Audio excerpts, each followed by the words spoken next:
এই যে কিছু পীর নামী কলঙ্ক, এগুলো আমি কলঙ্কই বলি। কারণ যাদের পেট পূজা ধান্দাবাজি ছাড়া দুনিয়ায় কিছু নেই, খালি গলাবাজি ধান্দাবাজি করে চলছে, মানুষকে ধোকা দিয়ে বোকা বানিয়ে এরা ফতোয়া দেওয়া আরম্ভ করে দিল হামজা কাফের।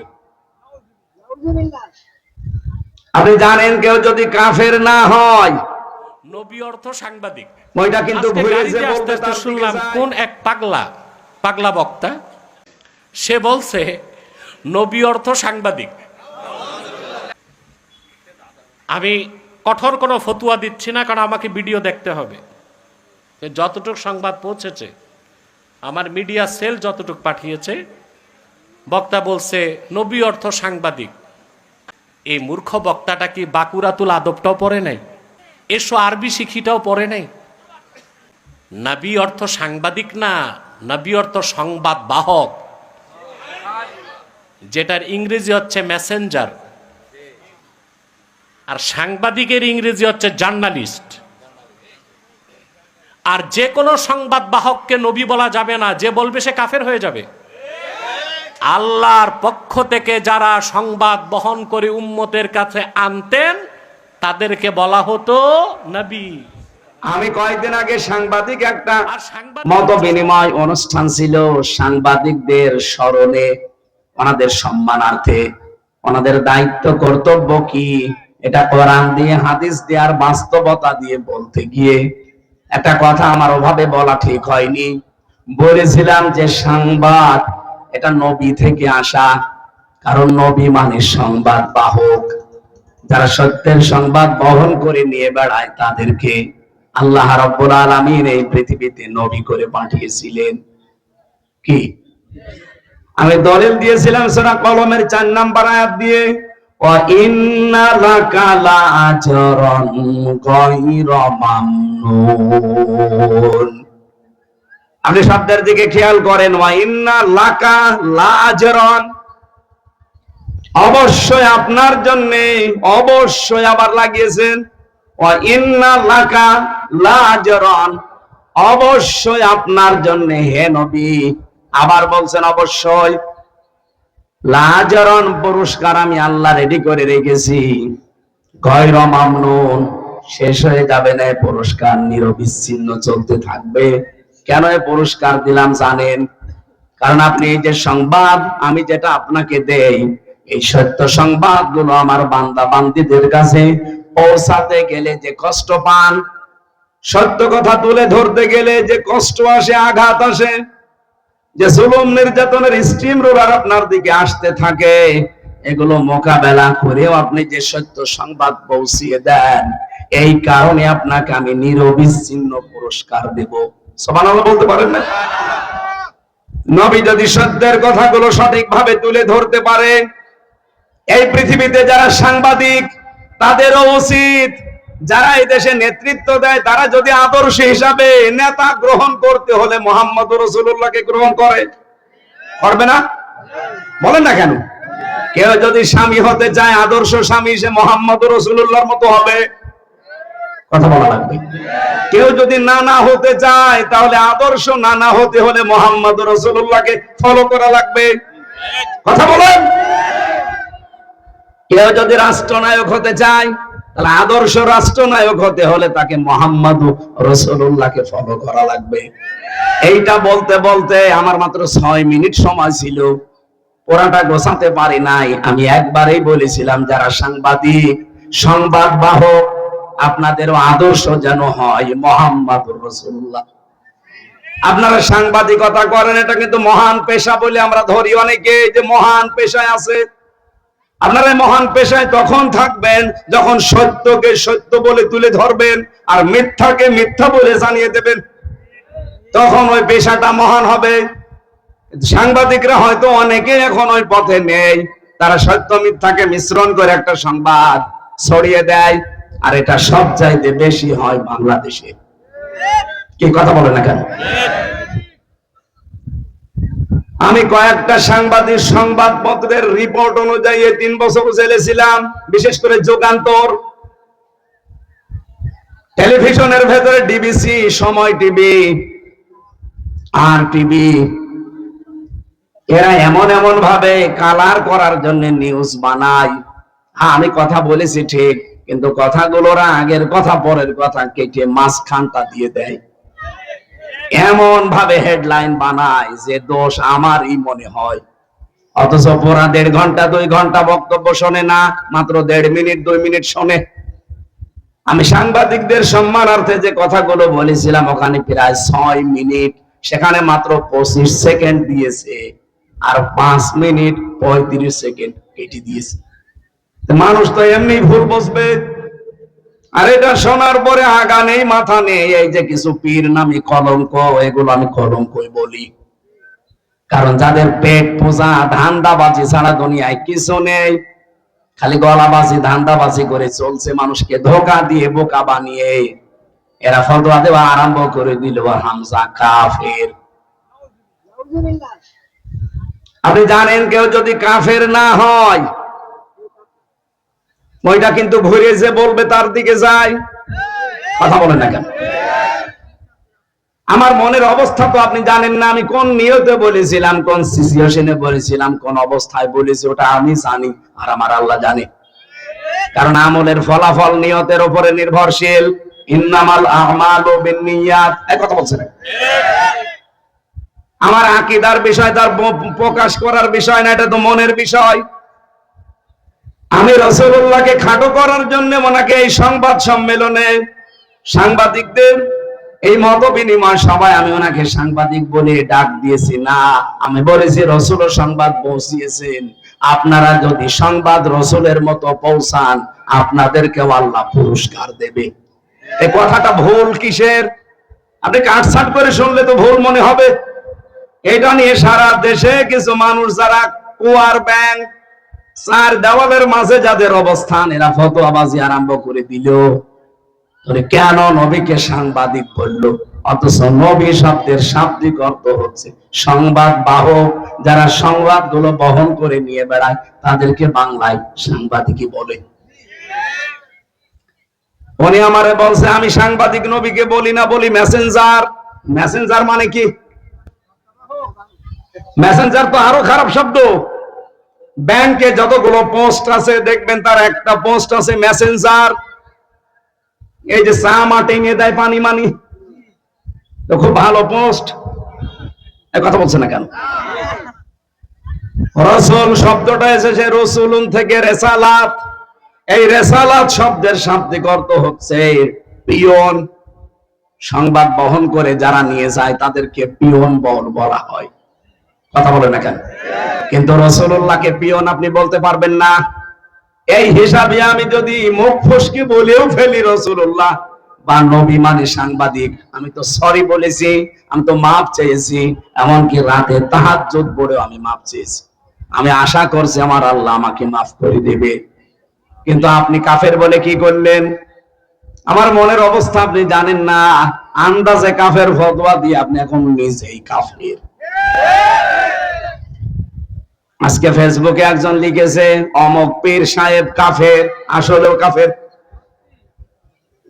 এত ফতোয়া আসে আপনার ফতোয়া তো হাসিনার বিরুদ্ধে শুনি না, আপনার ফতোয়া ডক্টর জাফর ইকবালের বিরুদ্ধে শুনি না, আপনার বিরুদ্ধে ফতোয়া তো ওবায়দুল কাদেরের বিরুদ্ধে শুনি না, আপনার ফতোয়া শাইন চাকলাদারের বিরুদ্ধে শুনি না।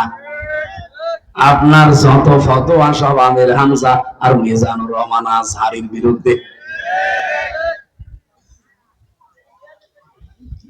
আপনি যে নাম নিয়ে বসে আছেন, এই নামটাই তো আমার কাছে মনে হয় যে এটা একটা নতুন জিনিস। ইসলামে পীর বলে কিছুই তো আমরা পাই না। কিসের পীর আপনি? আমি আপনাকে ছোট খাটো করার জন্য না, পীর শব্দটা যে নিয়েছেন এটা কোন জায়গায় আছে বলেন? আপনি যে বলছেন নবীকে সাংবাদিক বলা যাবে না, যে মেসেঞ্জার বলা যাবে কোন ফাঁকে? আপনি যে নিজেই বললেন নবী মেসেঞ্জার। এই কথা বললে নবীর সম্মান আরো খাটো হয়। ব্যাংকে যারা পানি চা টেনে দেয় তাদেরকে আমরা মেসেঞ্জার বলি। এরকম একটা পোস্ট আপনি নবীর নামে লাগিয়ে দিলেন। আর সাংবাদিক যে কত উপরের পোস্ট, সেটাকে আপনি ফালতু শব্দ বললেন। উল্টা পাল্টা নাম দিয়ে আবল তাবল করে আমারে নাই ছোট করেন। কিন্তু সারা পৃথিবীর যারা হক্কানি সাংবাদিক যারা ন্যায় পরায়ণতার উপরে টিকে আছে। সাংবাদিক মাহমুদুর রহমানকে আপনি খাটো করেছেন, এই কথা বলছেন না কেন? সাংবাদিক ইলিয়াসকে আপনি খাটো করেছেন, সাংবাদিক কনক সরওয়ারকে আপনি খাটো করেছেন। যারা জীবনের উপরে রিস্ক নিয়ে সংবাদগুলো প্রচার করে সেইটাকে আপনি ফালতু বললেন। আমি যে কথা তুলেছিলাম এটা বোঝানোর জন্য বলছি, খেলাফতের দায়িত্ব পালন করা দরকার জমিনে। আজ হাজারো পীর এই দেশে, 48,000-এর উপরে পীর। আমি তো যতটুকু খোঁজ রাখি পৃথিবীতে এমনও দেশ আছে যে 48,000 মানুষও নেই, অথচ পীর এই দেশে 48,000। এত পীর, একটা কেউ রাজপথে পাওয়া যায় না, জমিনে পাওয়া যায় না। নর্থ সাউথ বিশ্ববিদ্যালয়ে কোরআনের উপরে লাঠি দিয়েছে, থুতু দিয়েছে, সেখানে ফতোয়াবাজি করতে পারো না। 48,000 পীর যদি একবারে রাজপথে নেমে বলে এর বিচার না হলে কেউ দরবারে ফেরত যাব না, বিচার কালকে হবে। কোথায় আছেন আপনি? আমি তো শুধু ভড়ি আর জব বানিয়ে ব্যস্ত আছেন। আপনি বলেন তো বাংলাদেশের একটা পীরকে দেখান যার ভড়ি বড় না, দেখান। আমি তো যতগুলো দেখেছি ওদের ভড়ি আর জহব্বা ছাড়া কিছু পাইনি। এত বড় বড় ভড়ি, যেটা ফতোয়াবাজি করে কাফের বলে, ওরও ভড়ি এরকম। চেয়ারে বসলে মনে হয় যে মাগুর মাছ, পেট মোটা মাছ।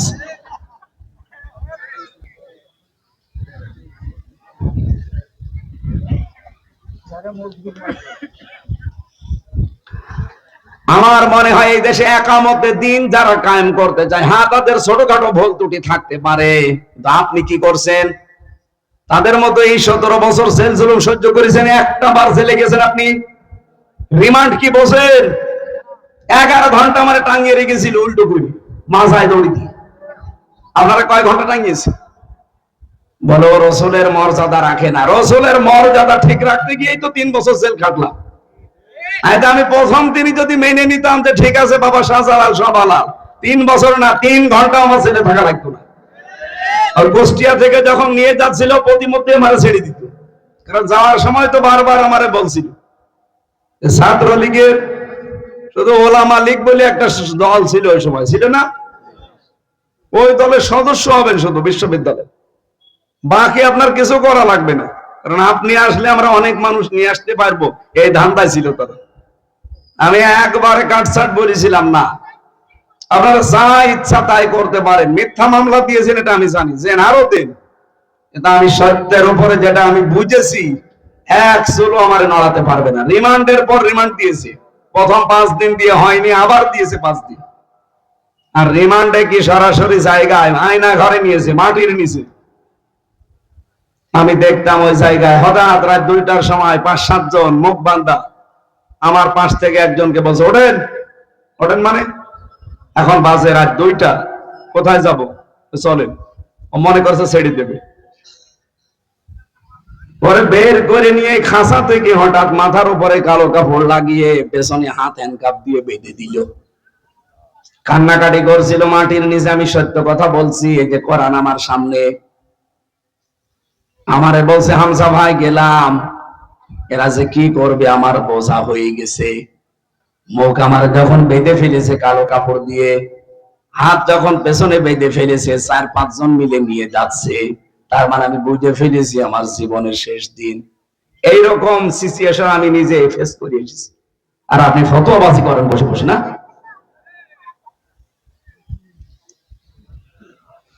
কত মানুষকে এখনো পর্যন্ত, যদি হাসি না থাকতো আমার মনে হয় আয়না ঘরে থাকা লাগতো। একই কথা বলছেন না? কত মানুষ 5 বছর 7 বছর আমি যেখানে ছিলাম সেই রুমে, তার পাশে দেওয়ালে লেখা ছিল তারিখ দিয়ে 2009-13 সালে ওখানে তারিখ দেওয়া, 8-8-2013 এভাবে তারিখ দিয়ে দেওয়ালে লিখে রেখেছে। এই যে এই নখ গুলো দিয়ে খুশিয়ে খুশিয়ে যে ভাই এই যে নাম্বারটা কষ্ট করে লিখেছি, যদি পারেন কেউ বাইরে যেতে এই নাম্বারে বলবেন যে আমি বেঁচে আছি। এই দৃশ্য দেখে একটা মানুষ ঠিক থাকতে পারে? কোথায় 13 সাল আর কোথায় 24 সাল? এতগুলো বছর তার জীবনে চলে গেছে, লোকটা জানে না যে এখন কোন বছর, লোকটা জানে না যে এখন আসলে কোন মাস, কোন দিন, এটা কি বার, কয়টা বাজে, কিছুই জানে না। দিনের পর দিন, বছরের পর বছর তার মাথার উপর দিয়ে, তার জীবনে কোনো ঈদ নেই, জমার নামাজ নেই। একটা মানুষ কিভাবে 8 বছর, 10 বছর, 14 বছর এভাবে থাকতে পারে? আপনি একটু নিজেকে দাঁড় করান তো। আপনি বড় বড় পেট নিয়ে ফতোয়াবাজি করেন, নিজেকে একটু ওই জায়গায় দাঁড় করান যে কি করে ব্যারিস্টার আরমান 8 বছর কাটিয়েছে। মুফতি ফখরুল ভাই আমার সাথে ছিল, আমার ফাঁসির কন্ডেম সেলের ভেতরে। আমার একদিন বলছে, হামজা ভাই, এই যে মানুষ যে ষাটপাট হয়ে শুয়ে থাকে, এটা যে কত বড় নিয়ামত আমি জানি। আমার পায়ের ভেতর দিয়ে হাত দিয়ে সামনে লোহার ব্যারিকেডের সাথে এই যে হ্যান্ডকাপ দিয়ে আটকিয়ে দিল। এইভাবেই বসে থাকা লাগবে 24 ঘন্টা, কায়িত হতে পারবেন না। আপনি শুনতেছেন, আপনি একটু ভাবেন নিজেকে নিয়ে ওই জায়গায়। পায়খানা প্রসাব করার জন্য 24 ঘন্টায় মাত্র 1-2 বার সময় দেবে, তাই 1.5 মিনিট থেকে 2 মিনিট। আরে ভাই, 1.5 মিনিট 2 মিনিট তো বসতেই সময় লাগে, এর ভেতরে আপনার টয়লেট শেষ করা লাগবে। আর টয়লেটের তাও তো দেওয়াল, জানালা, দরজা থাকলে হয়, কিছুই নেই, একেবারে ফাঁকা জায়গা, মাত্র 1.5 হাত একটা দেওয়াল দেওয়া আছে, দাঁড়ালে দেখা যায়, বসলে দেখা যায় না, এতটুকু একটা জায়গা। অথচ সামনে অফিসার বসে আছে। একটা যুবক মানুষ আমার মতো, 33 বছর বয়স আমার, আপনি সামনে বসে বসে লাঠি ঘোরাচ্ছেন, 1.5 হাত 2 হাত মতো একটা সর্বোচ্চ দেওয়াল দেওয়া, এখানে কি টয়লেট করা যায়? এরকম পরিস্থিতি এই মাটির নিচে ঘরগুলো। জীবনে এতগুলো জিনিস ফেস করে আসলাম শুধু রাসূলুল্লাহর এই দল করতে গিয়ে, আল্লাহর নবীর আদর্শে থাকতে গিয়ে, আর আপনি এখন আমারে কাফের বানিয়ে দিলেন। আমি নাই কাফের হলাম, আপনি কি? আপনি তো কাফেরের বাপ।